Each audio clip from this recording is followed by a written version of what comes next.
नमस्कार, मैं हूं प्रशांत सिंह चौहान और आप देख रहे हैं अलार्म इंडिया न्यूज। जनपद एटा की थाना कोतवाली देहात पुलिस व थाना मिर्ची पुलिस ने संयुक्त रूप से अवैध शराब कारोबारियों के विरुद्ध कार्रवाई करते हुए अलग अलग स्थानों पर अन्य प्रदेशों से तस्करी हेतु 2 ट्रकों में भरकर लाई जा रही 30 लाख रुपए कीमती अवैध अंग्रेजी शराब बरामद करने में कामयाबी हासिल की है।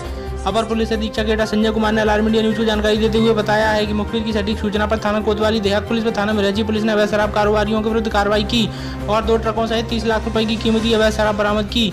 वहीं मौके से 3 शराब तस्करों को गिरफ्तार किया गया है, जिन्हें जेल भेजे जाने की कार्रवाई की जा रही है।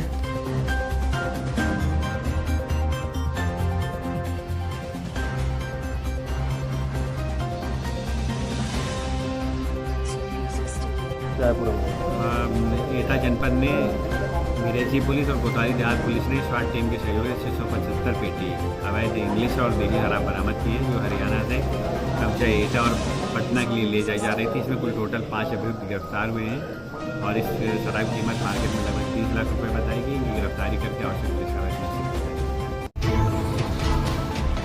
अभी सब्सक्राइब करें हमारे YouTube channel alarm India news को और देश व दुनिया से जुड़ी खबरों को पाने के लिए प्रेस करें बेल आइकन को।